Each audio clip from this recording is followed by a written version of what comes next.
In other words, in order to defend the statement, Yusuf Ali says it's a metaphor. But it's not a metaphor. It's a clear scientific statement. Man is created from a drop emitted between the backbone and the ribs. Therefore, in order to save the Quran from its scientific mistakes, people try to reinterpret the translation, make it say something it doesn't say at all, and then try to find scientifically miraculous claims elsewhere in the Quran where they simply do not exist. Well, this is a great point from a medical perspective, and you certainly sounds like qualified to give it. How about some more evidence that the Quran is simply not scientific? David? Well, we have a ton of evidence from the Quran. We also have a ton of evidence from the Hadith. David, I'm sorry. Excuse me. I hate to interrupt, but we have our first caller. And so we'd like to welcome them on air. We welcome to ABN. Fadaliya Al-Aramiya. Michelle. Michelle? Hi. Hi, Michelle. Hi. Welcome to our program. Thank you so much. Yeah. I had a question about Islam regarding women in the Quran. Very good. Yes. Yes. Go right ahead. So I just wanted to know what the Quran said regarding women, and that's about it. Excellent question. Excellent question. And thank you so much. We're going to deal with that. We actually had a mind to deal with that, so thank you very much. We're going to deal with that right now. God bless you. Thank you. God bless you. If the caller, maybe the caller doesn't mind. I know that's one of the myths we're going to address. Yeah, well, yes, yes. Maybe if we... Do you want to give a quick summary, just a high point? Or? Maybe I'm sure maybe the caller won't mind a couple of more minutes to finish this topic, and we'll get to that topic. Okay. We want to do justice to all the topics. Michelle, are you still with us? No, okay, very good. Michelle, we had a mind to go over that topic, and we want to answer your question in depth by doing that very thing. So please hang in there, and we're going to address that more in depth. Thanks so much. Do we have any more callers? No? Okay. I'm very sorry to interrupt you, David. Oh. Please go right ahead. Science and the Quran. Yes. Well, in the Quran, Nabil pointed out a passage in which sperm originates from between the backbone and the ribs. This is clearly false.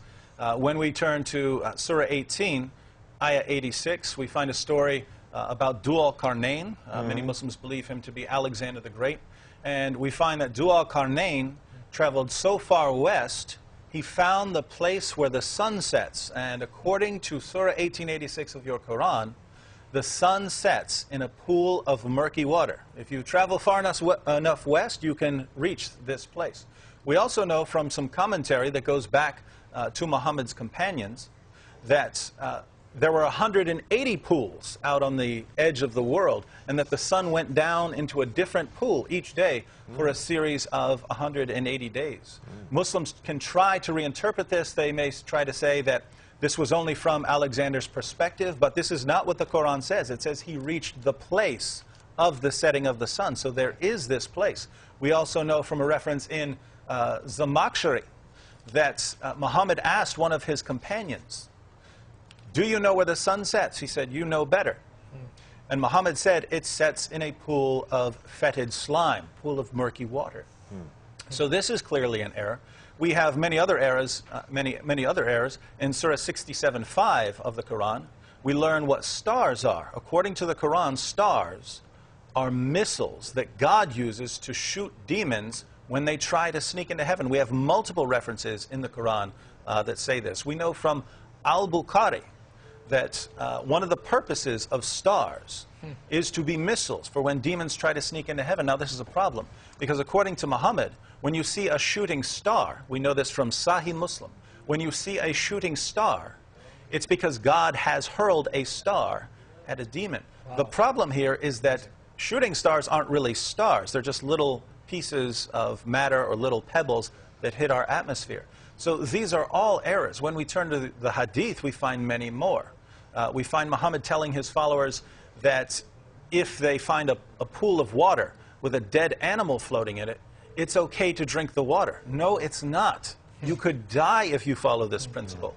We find Muhammad saying that Muslims could perform their ablutions from a well that was called the well of Buddha, which was filled with dead animals in human waste. And Muhammad said, it's fine to rub this water on you. Now, if you follow these teachings, you could die. It's important to keep this in mind. And so whether we turn to the Quran or whether we turn to the Hadith, we find error upon error upon error, and amazingly, Muslims point to this and say, this is our best evidence for Islam. Very good. Well, I think we have a call. So what, Mike?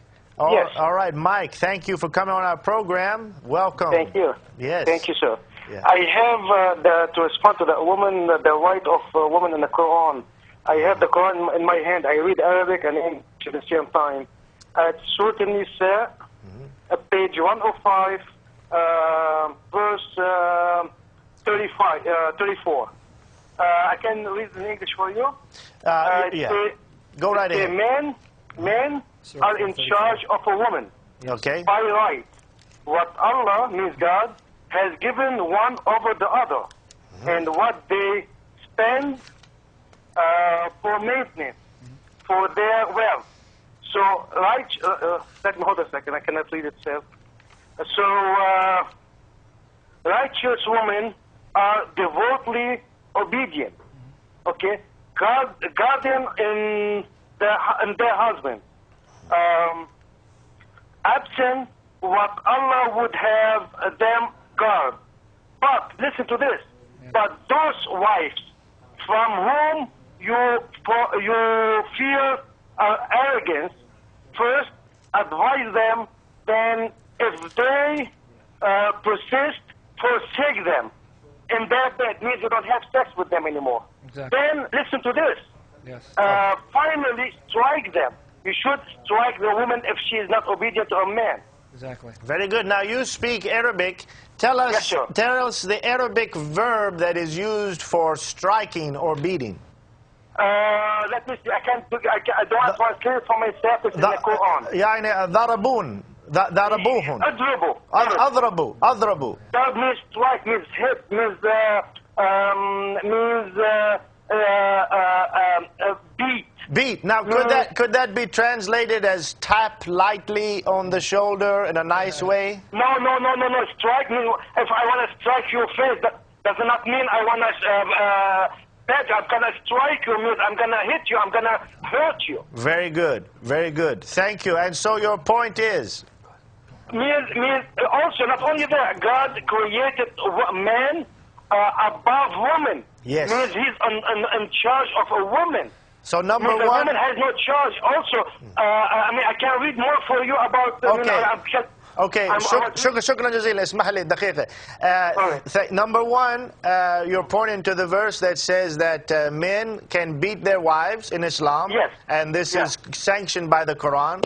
And then also we're talking about women being less than men, receiving less of an inheritance than men. Exactly. Very and also, good. not only that, you should forsake them from in bed. Means you forbid them from making love to them. Shukran jazeelan. Yeah, thank you so much, brother. Our brothers are going to share even more of these. Thank you. We're very happy that our caller is so astute in knowing the Quran to be able to answer a question of another caller. God bless you so much. Okay, let's take our next caller, Mohammed. Mohammed, Fadliya Al-Aramiya, welcome to ABN. Hello, I just want to comment, excuse my English. Oh, please, thank you. I just want to comment about women's rights in Islam. Yes.